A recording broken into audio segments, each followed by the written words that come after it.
প্রিয় ভাইরা, বোঝার চেষ্টা করেন গভীর থেকে। রমাদান মাস গরিবের কষ্ট উপলব্ধির মাস ছিল। আল্লাহ পাক আমাদের সবাইকে গরিবের কষ্ট বোঝার তৌফিক দান।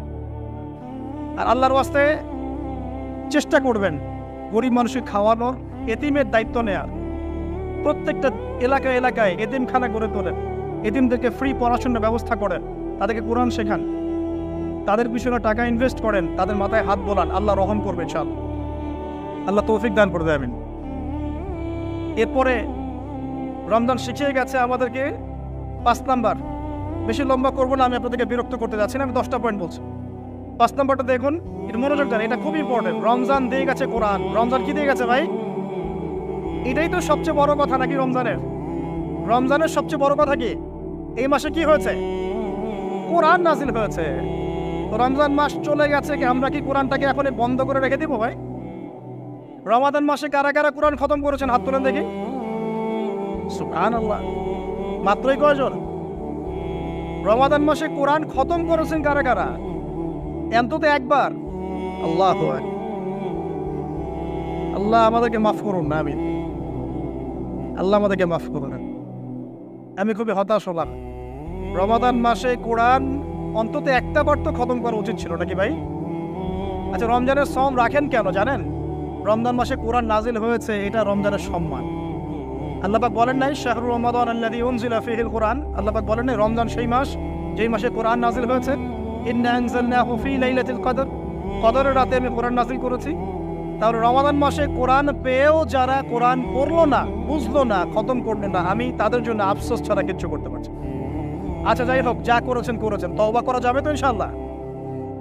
আমার সাথে বলেন আস্তাগফিরুল্লাহ আল্লাযী লা ইলাহা ইল্লা হুয়াল হাইয়ুল কাইয়্যুম ওয়া আতুবু ইলাইহি। আল্লাহ আমাদের সবাইকে কোরআন তেলাওয়াত করার তৌফিক দান করুন, সবাইকে কোরআন তেলাওয়াত শেখার তৌফিক দান করুন। আর ভাই, যোগ্যতা অর্জন করে তো দিনের কাজ করতে হবে, আগে তো কোরআন তেলাওয়াত করা শিখতে হবে নাকি? আল্লাহ পাক সবাইকে কোরআন তেলাওয়াত শেখার তৌফিক দান করুন, কোরআনের তাফসীরগুলো পড়ার তৌফিক দান করুন। আল্লাহ পাক প্রতি মাসে কমপক্ষে একবার করে কোরআন খতম করার তৌফিক দান। আল্লাহর রাসূল রমজান মাসে কোরআন এক খতম করতেন। জিবরাইল আলাইহিস সালাম আসতেন, তিনি পড়তেন, তিনি শুনতেন, তিনি পড়তেন, তিনি শুনতেন। এভাবে তারা প্রতি রমাদানে কোরআন খতম করতেন কি না? তার মানে মাসে কোরআন খতম করা রাসূলের সুন্নাত না? আমরা কি এই সুন্নাতটা জীবিত করতে পারবো না ইনশাআল্লাহ? প্রত্যেক দিনে এক পারা করে পড়লেই হয়ে যায়। এক পারা মানে 20 পৃষ্ঠা। এই হাফেজি কোরআনের 20 পৃষ্ঠা, সময় লাগবে সর্বোচ্চ 1 ঘন্টা থেকে 1.5 ঘন্টা, সর্বোচ্চ 1 ঘন্টা থেকে 1.5 ঘন্টা। যারা হাফেজ তাদের সময় লাগে আধা ঘন্টাও না, আধা ঘন্টা। পারবো না ভাই ইনশাআল্লাহ? আল্লাহ পাক এই রমজান মাসের এই কোরআনকে সারা বছর আঁকড়ে ধরার তৌফিক দান করুন। এই কোরআন নাজিল হওয়ার পরেই আইয়ামে জাহিলিয়াত পরিবর্তন হয়েছিল। আবু জেহেলের শাসন পরিবর্তিত হয়ে মুহাম্মদের শাসন হয়েছে। অতএব কোরআন থেকে বিমুখ জাতি কখনো দিন কায়েম করতে পারবে না। আল্লাহ পাক বোঝার তৌফিক দান করুন, আমিন।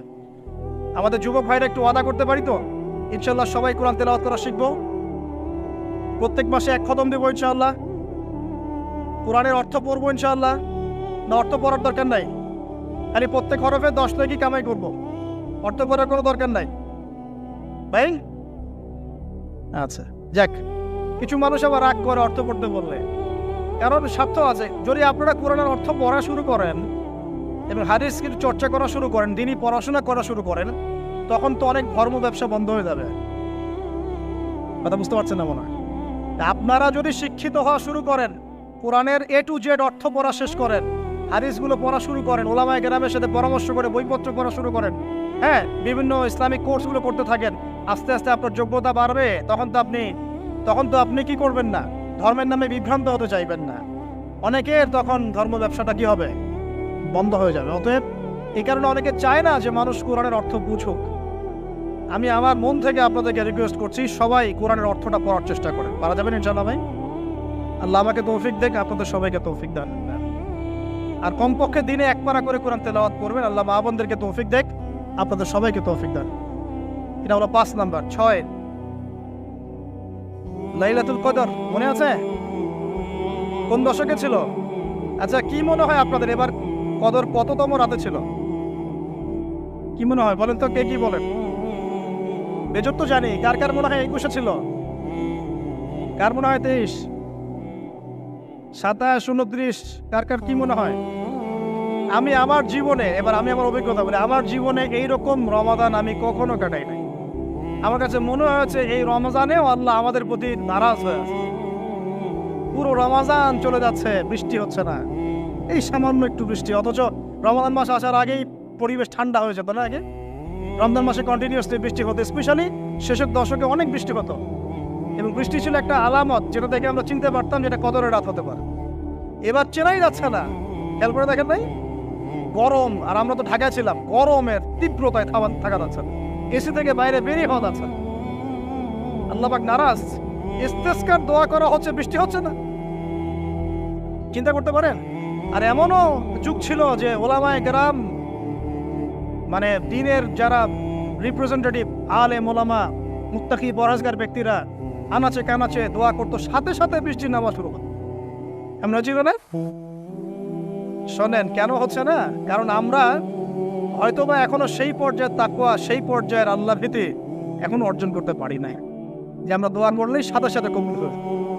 হয়তোবা আমাদের ভিতরে অনেক ত্রুটি আছে, এই ত্রুটিগুলো আগে দূর করতে হবে, আল্লাহ পাক তৌফিক দান। আর আমার মনে হয় এমন অনেক মানুষ এই বাংলার জমিনে আছেন যারা যদি এই নামাজের সুযোগ পেতেন তাহলে তারা দোয়া করার সাথে সাথেই বৃষ্টি বর্ষণ, কিন্তু তারা সুযোগ পাচ্ছেন না। এই একজন ছেলে বুঝতে পারছে কথার অর্থটা কি। এমন বহু মানুষ বাংলার মাটিতে আছে, হয় তারা যদি সুযোগ পেত নামাজটা পড়ার, হয়তো বা বৃষ্টি হতো। বুঝলেন? একটু লেটে বোঝেন।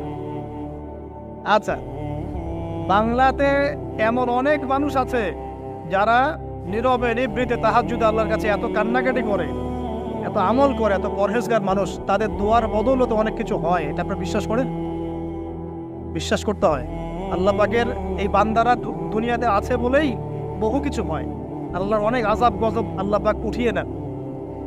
আর এখন যে অবস্থা হয়েছে, আমরা সবাই, বেশিরভাগই, আমরা সবাই বলবো না, বেশিরভাগই আমরা সুবিধাবাদী মুসলিম হওয়ার চেষ্টা করছি। ইসলামের যে অংশগুলো পালন করলে খুব মজা লাগে এইগুলো আমরা পালন করতে চাই, যেগুলো পালন করলে সমস্যা হতে পারে আমরা গায়ে দাগ লাগতে দিতে চাই না। মানে আমি চলবো ঠিক, গায়ে যেন একটা আচরণ না লাগে, কেউ ভালো মন্দ না বলে, গালিগালাজ না করে, সুন্দরের মতো চলবো আর কি। অথচ এই সুন্নত নবী সাল্লাল্লাহু আলাইহি ওয়াসাল্লামের তাকদীরও জোটে নাই। বুঝেছে? বুঝতে হবে। আল্লাহ পাক আমাদের সবাইকে পরিপূর্ণ কোরআন সুন্নাহ ফলো করা তৌফিক দান করুন, আমিন। এই লাইলাতুল কদর নিয়ে কথা বলছিলাম, এটা পাওয়ার জন্য ইতিকাফ করেছিলাম কিনা? অনেকে করেছেন। রাত জেগেছেন কিনা? এই যে রাত্রি জাগরণ করার যে ব্যাপারটা, এটা কি রমজানের শিক্ষা? রমজানের ছেড়ে যাওয়া একটা চেতনা কেমন? রাত জাগরণের মধ্য দিয়ে আল্লাহকে পাওয়া যায়। তারাবি পড়েছেন, তাহাজ্জুদ পড়েছেন না? এই তাহাজ্জুদে আপনি আল্লাহর কাছে চেয়েছেন, দোয়া করেছেন, আল্লাহকে ডেকেছেন, জিকির করেছেন, তখন আল্লাহর সাথে আপনার একটা গভীর সম্পর্ক ছিল না? এই সম্পর্ক রমজান যাওয়ার সাথে সাথে কি বন্ধ করে দেব? সারা বছর ধরে রাখবো ইনশাআল্লাহ, আমিন। আচ্ছা, 7 নাম্বার ভাই, রমাদানে আল্লাহ রাব্বুল আলামিন আমাদের অনেককেই কিন্তু তারাবি পড়ার তৌফিক দিয়েছেন, দেন নাই? এখন তারাবি এবং নামাজের বিষয়টা কেমন ছিল? আমরা একটা ঐক্যবদ্ধভাবে কাজ করেছি না? একসাথে সবাই মিলে তারাবি পড়েছি, একসাথে আমরা সালাত পড়েছি।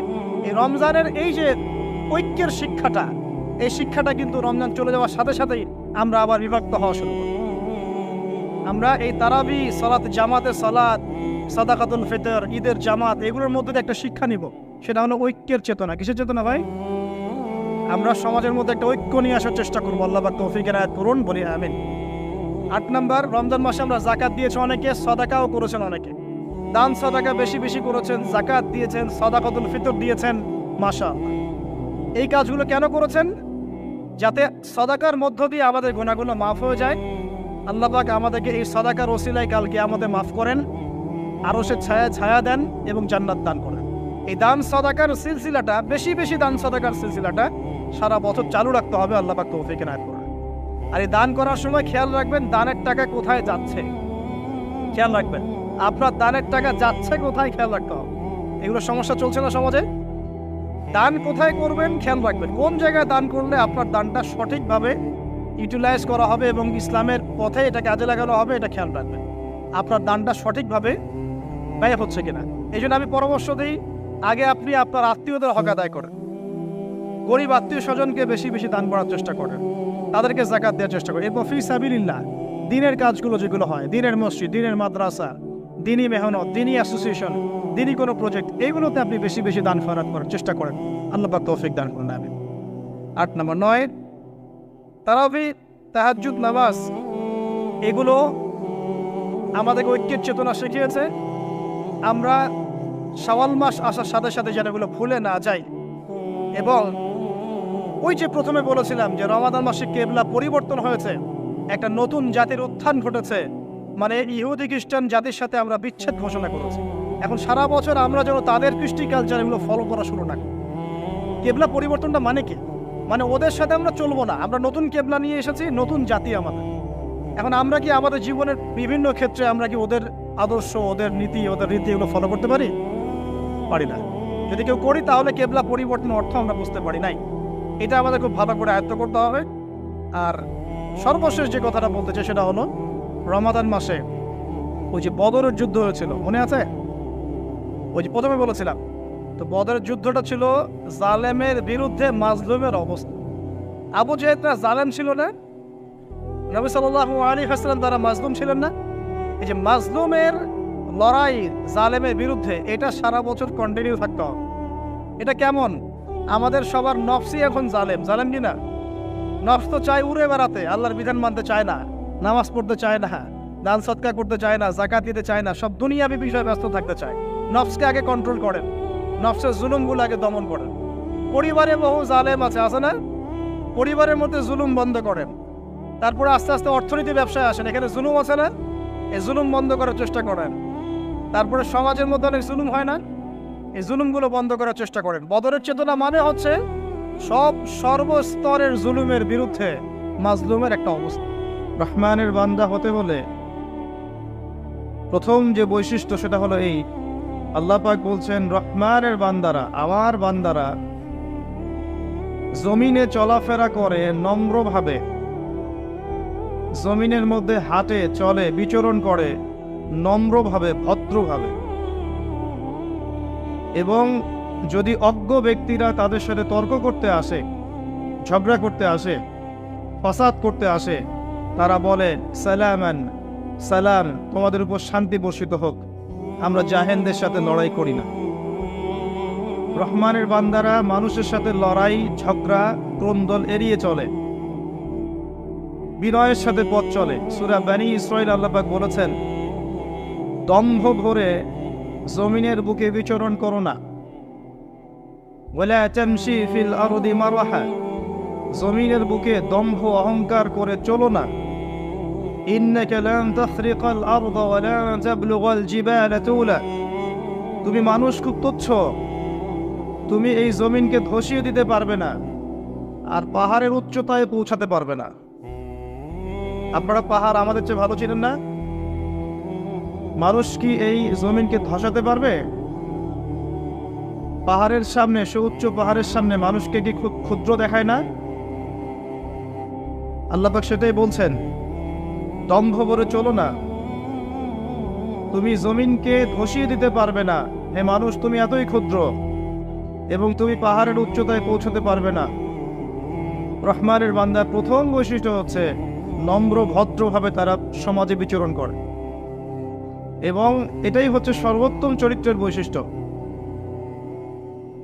একটা হাদিসে এসেছিল এভাবে যে একজন ব্যক্তি খুব দম্ভ ভরে চলছিল জমিনের মধ্যে, আল্লাহ রাব্বুল আলামিন তাকে সহ মাটিটাকে ধসিয়ে দিয়েছেন আযাব স্বরূপ। কিয়ামত পর্যন্ত সে মাটিতে ধসতেই থাকবে। সবাই বলি নাউযুবিল্লাহ। তো আমাদের হাঁটাগুলো ঠিক করতে হবে। এমনকি আমাদের নবী, প্রিয় নবী মুহাম্মদুর রাসূলুল্লাহ সাল্লাল্লাহু আলাইহি ওয়াসাল্লাম কিভাবে হাঁটতেন, হাদিসের মধ্যে এসেছে তিনি এমনভাবে হাঁটতেন মনে হতো তিনি উপর থেকে নিচে নামছেন। সামনের দিকে একটু ঝুঁকে হাঁটতেন, মনে হতো তিনি উপর থেকে নিচে হাঁটছেন। আর আমাদের হাঁটা চলাগুলো দেখবে বুক ফুলিয়ে, সিনা টান করে, মনে হয় দুনিয়াতে আমি একাই আছি, আর কেউ নাই। আপনি যদি আল্লাহ পাক সামান্য কিছু ক্ষমতা দিয়ে বসেন, তাহলে হাঁটা চলার যে বৈশিষ্ট্য দেখা যায়, তখন মনে হয় পুরো দুনিয়াটাই আমার, আর কেউ নাই। এরপরে দেখবেন মেয়ে মানুষের হাঁটা, পুরুষের পোশাক পরে মেয়েরা এমনভাবে হাঁটবে, দেখে মনে হবে দুনিয়াতে তারা একাই আছে, আর কেউ নাই। হাঁটা চলা ঠিক করতে হবে, আল্লাহ পাক তৌফিক দান করুন। প্রথম বৈশিষ্ট্য। আর সমাজে অজ্ঞ জাহেলরা থাকবে। জাহেল কারা? যারা জাহেলিয়াতে থাকে তারা জাহেল। আলেমকে, যে ব্যক্তি ইলম অনুযায়ী আমল করে সে আলেম। জাহেলকে, যে জাহেলিয়াতের কাজ করে সে জাহেল। কথা কি বুঝতে পারছেন? জাহেলিয়াতের কাজ, যেমন কেউ যদি মদ খায় সে জাহেল, শিরক করে জাহেল। একজন ব্যক্তি বেদাআতি সে জাহেল। একজন ব্যক্তি ধরেন সুদখোর সে একটা জাহেল। একজন মেয়ে বেপর্দা সে জাহেল। একজন ব্যক্তি আল্লাহর হালালকে হারাম করছে, হারামকে হালাল করছে, সে জাহেল। যে জাহেলিয়াতে লিপ্ত আছে এই ব্যক্তি জাহেল। জাহেলরা আল্লাহর বান্দাদেরকে কষ্ট দিতে চাইবে, গায়ে পড়ে কষ্ট দিতে চাইবে। তখন তারা বলবে সালাম, শান্তি বর্ষিত হোক তোমাদের উপরে। লা নাবতাগিল বিল জাহিলুন, আমরা জাহেলদের সাথে ঝগড়া ফাসাদ করি না। আল্লাহ পাক আমাদের সবাইকে প্রথম বৈশিষ্ট্যটা অর্জন করার তৌফিক দান করুন, আমিন। দ্বিতীয় আয়াতে আল্লাহ পাক বলছেন, ওয়াল্লাযীনা ইয়াবিতুনা লিরাব্বিহিম সুজদান ওয়া কিয়ামা। রহমানের বান্দাদের দ্বিতীয় বৈশিষ্ট্য হচ্ছে তারা রাত্রি যাপন করে। রাত্রি এমনভাবে যাপন করে যে তারা সিজদায় আছে অথবা সলাতে দণ্ডায়মান আছে। এখানে তাহাজ্জুদের সলাতকে বোঝানো হয়েছে।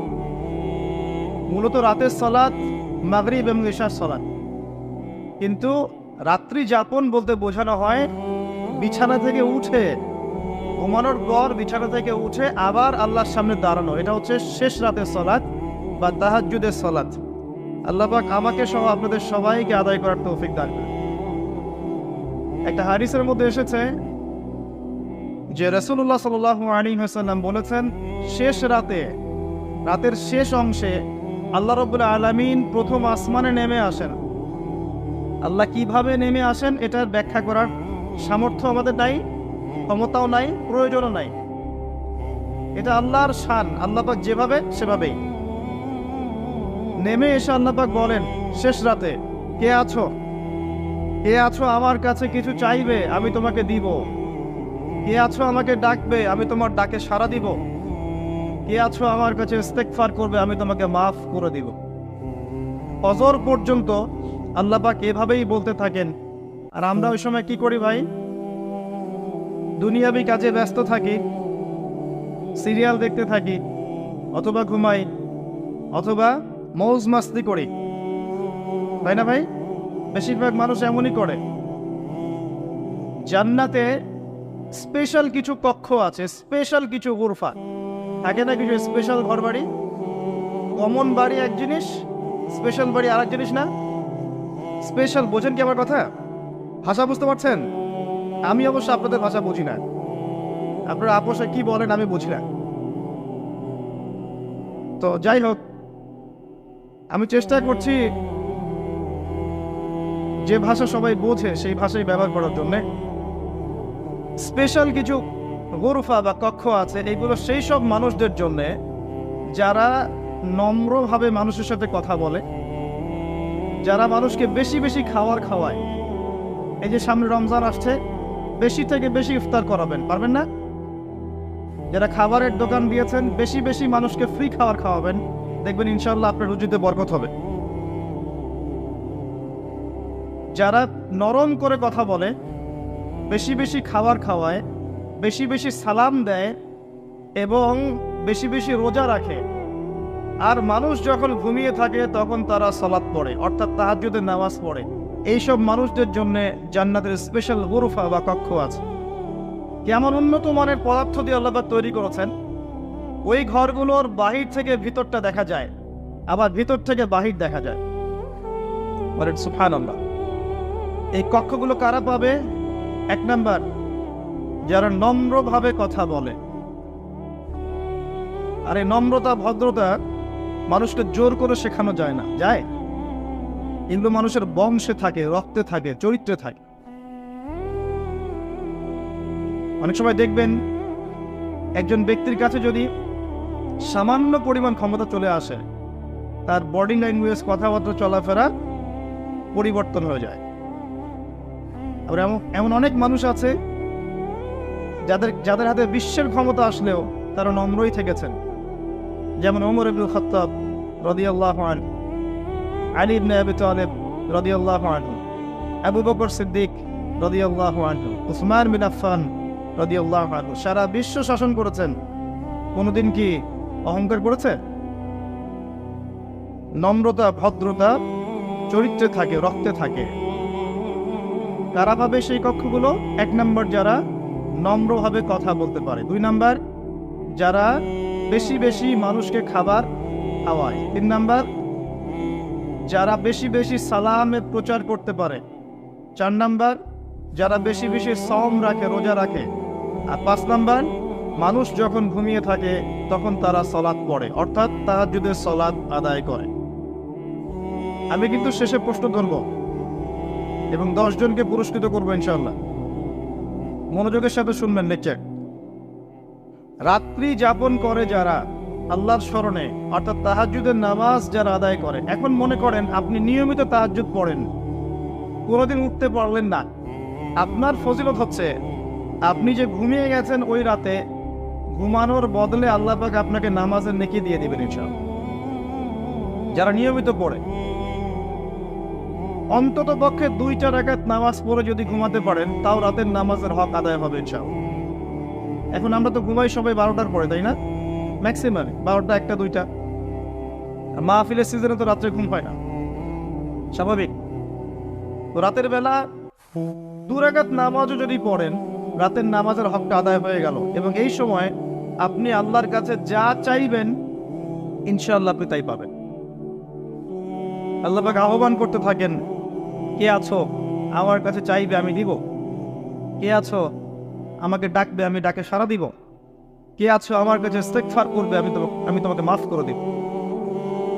আমরা দোয়া কবুলের জন্য অনেক সময় হুজুরদের কাছে ধন্না দেই, অথচ প্রত্যেক রাতেই আল্লাহ পাক আহ্বান করেন, আমাকে ডাকো আমি সাড়া দিব, চাও আমার কাছে আমি দিব, আমার কাছে দোয়া করো আমি দিব। যদি এটাও করতে না পারেন, অন্তত পক্ষে ঘুমানোর আগে সূরাতুল বাকারা এর শেষের 3টা আয়াত পড়ে ঘুমাবেন। কটা আয়াত? লিল্লাহি মা ফিস সামাওয়াতি ওয়া মা ফিল আরদ, এখান থেকে নিয়ে ফানসুরনা আলাল কওমিল কাফিরিন পর্যন্ত শেষের 3টা আয়াত পুরো যদি ঘুমাতে পারেন, সারা রাত নফল নামাজের নেকি পাবেন ইনশাআল্লাহ। খুশি হচ্ছেন না নাকি আপনারা? সুবহানাল্লাহ কারো মুখ দিয়ে বের হচ্ছে না, ঘটনা কি? টাকা লাগবে নাকি বলতে? আচ্ছা, সূরা আলী ইমরান নাম শুনেছেন? এর শেষের 10টা আয়াতও যদি পড়ে ঘুমান ইনশাআল্লাহ এই নেকিটা পাবেন ইনশাআল্লাহ তাআলা। এছাড়াও রাত্রেবেলা পড়তে পারেন সূরা কাফিরুন, সূরা ফালাক, সূরা নাস, সূরা ইখলাস 3 বার করে, আয়াতুল কুরসি, আরো যদি সম্ভব হয় সূরাতুল মুলক। সূরা মুলক আপনাকে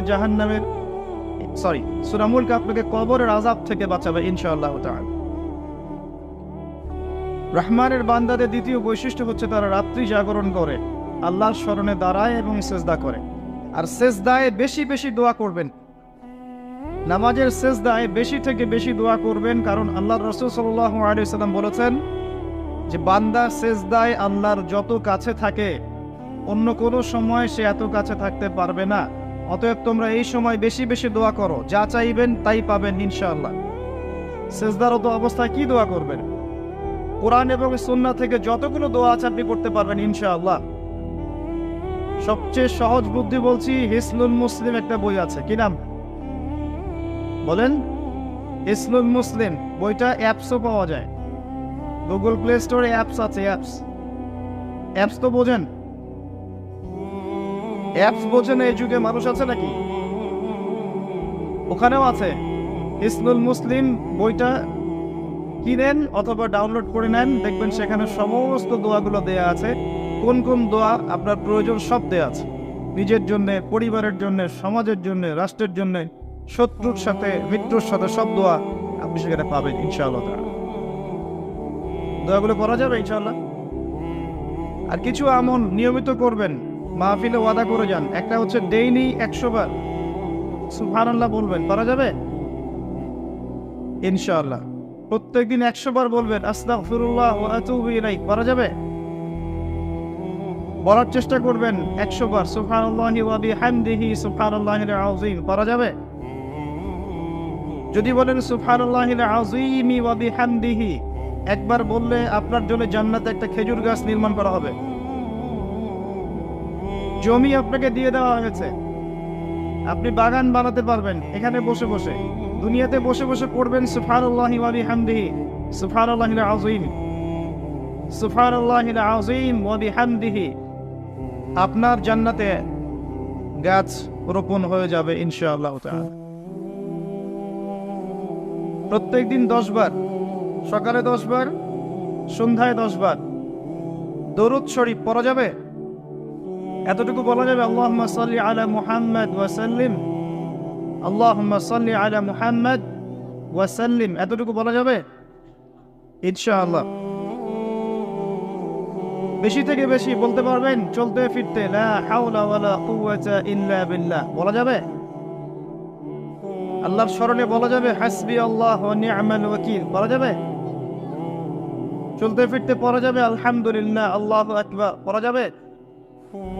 লা ইলাহা ইল্লাল্লাহ পড়া যাবে ইনশাআল্লাহ। আল্লাহ পাক তৌফিক দান করুন।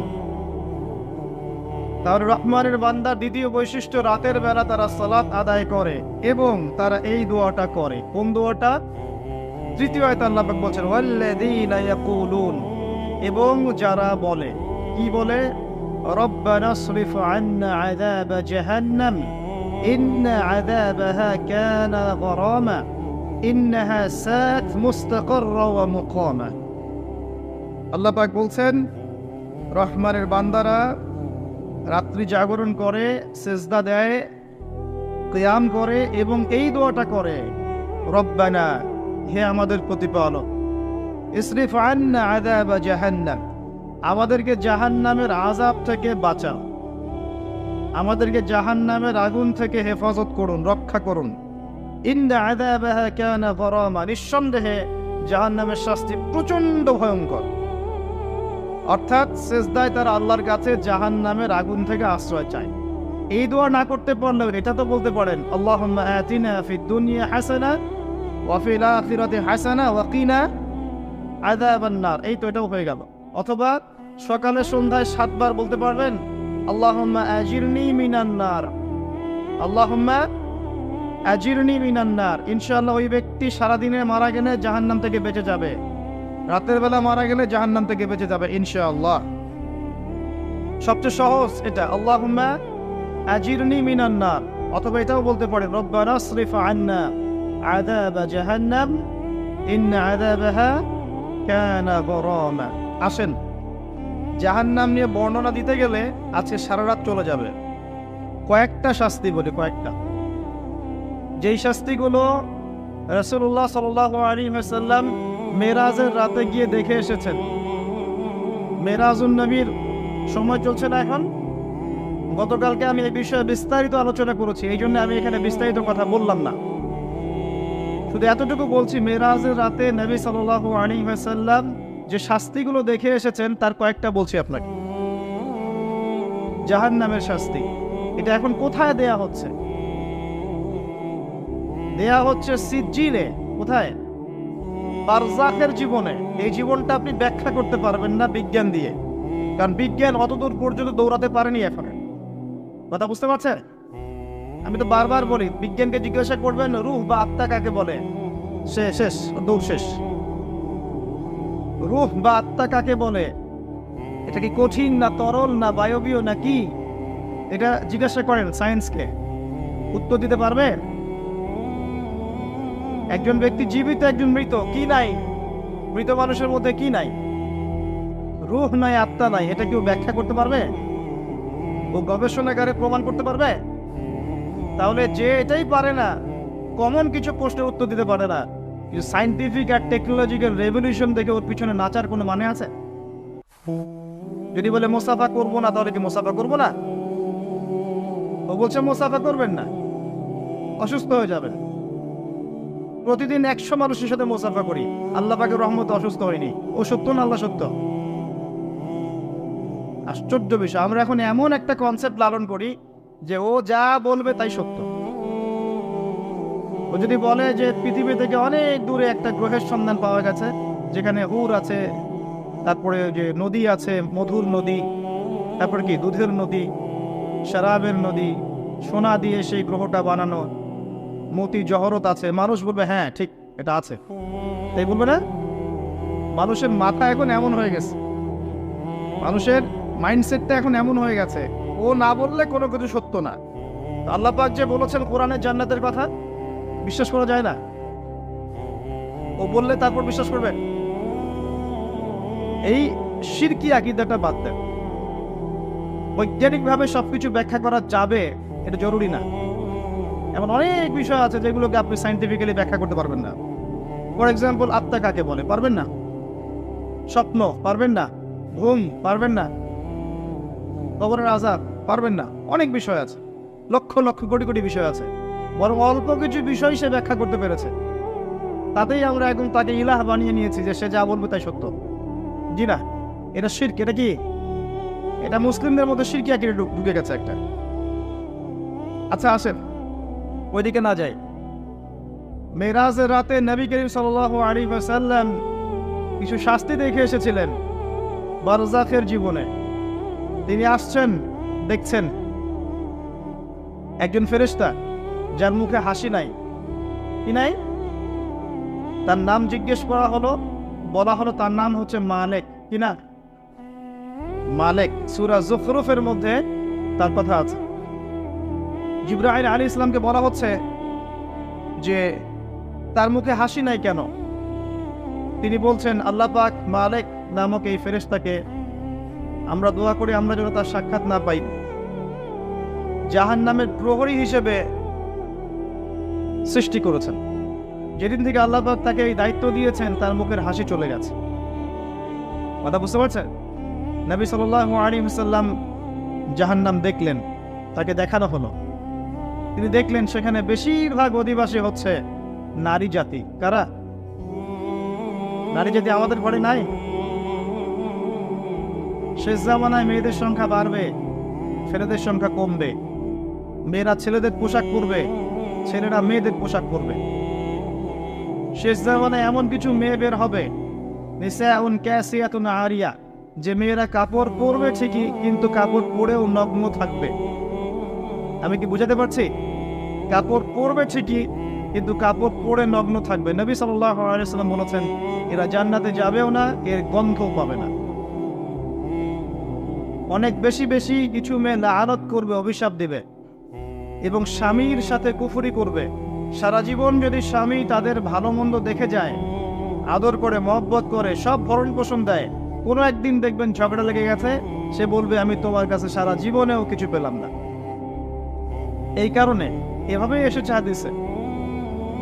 আরো কারণ হচ্ছে মাতম করা, কেউ মারা গেলে বুক চাপড়ানো, পিঠ চাপড়ানো, হাউতাস করা, মাতম করা, এটা একটা কারণ।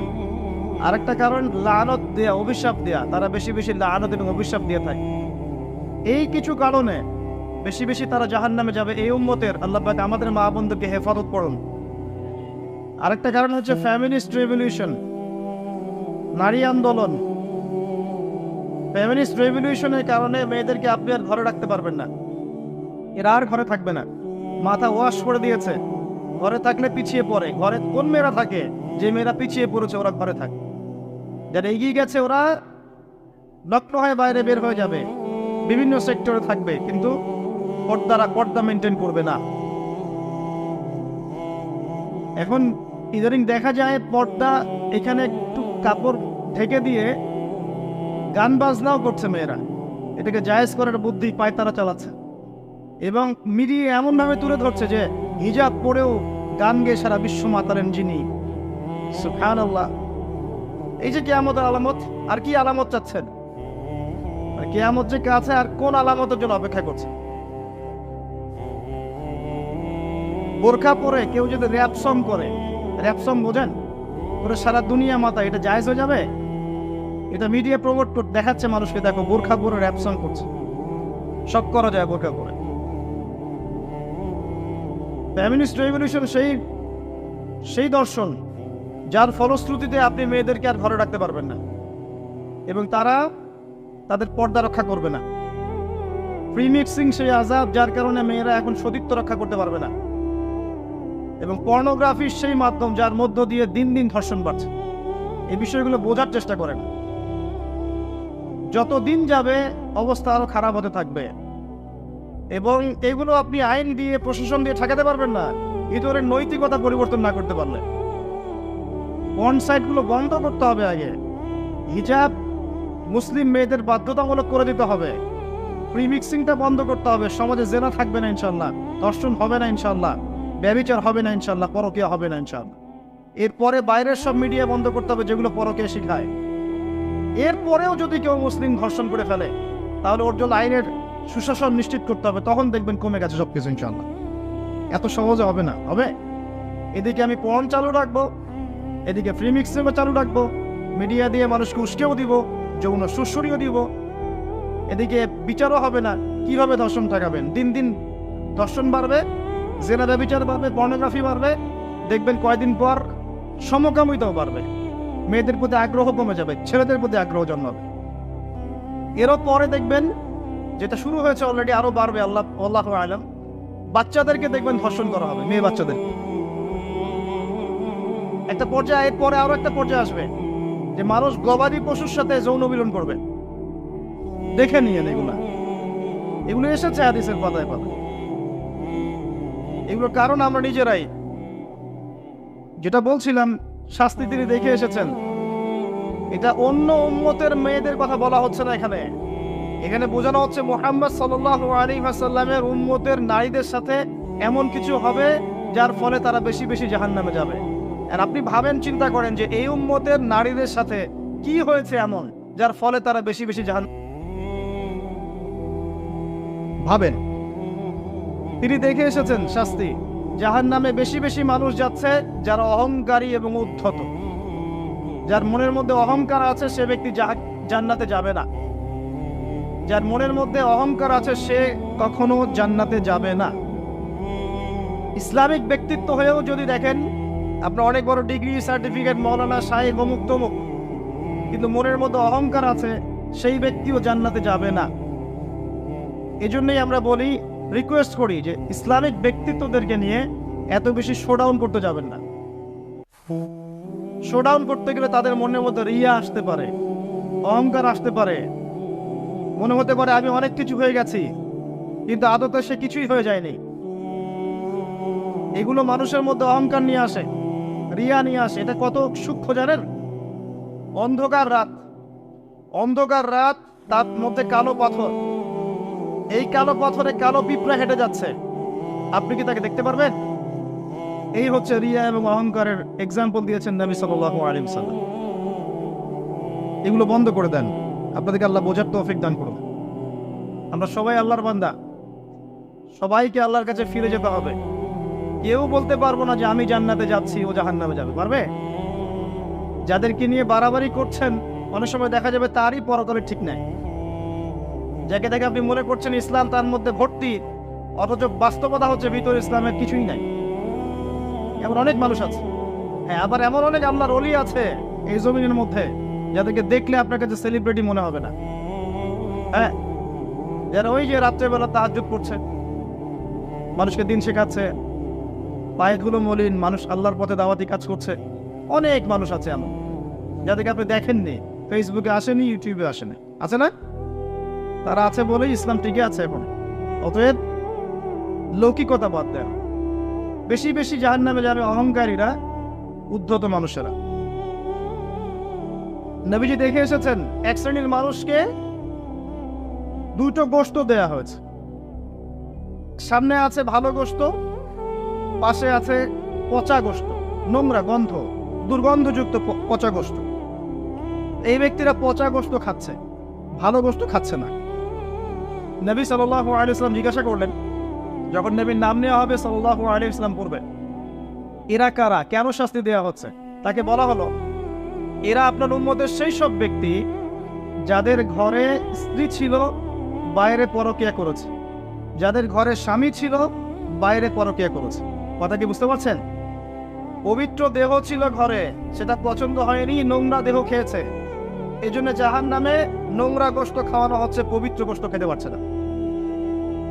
সবাই পড়েন নাউযুবিল্লাহ।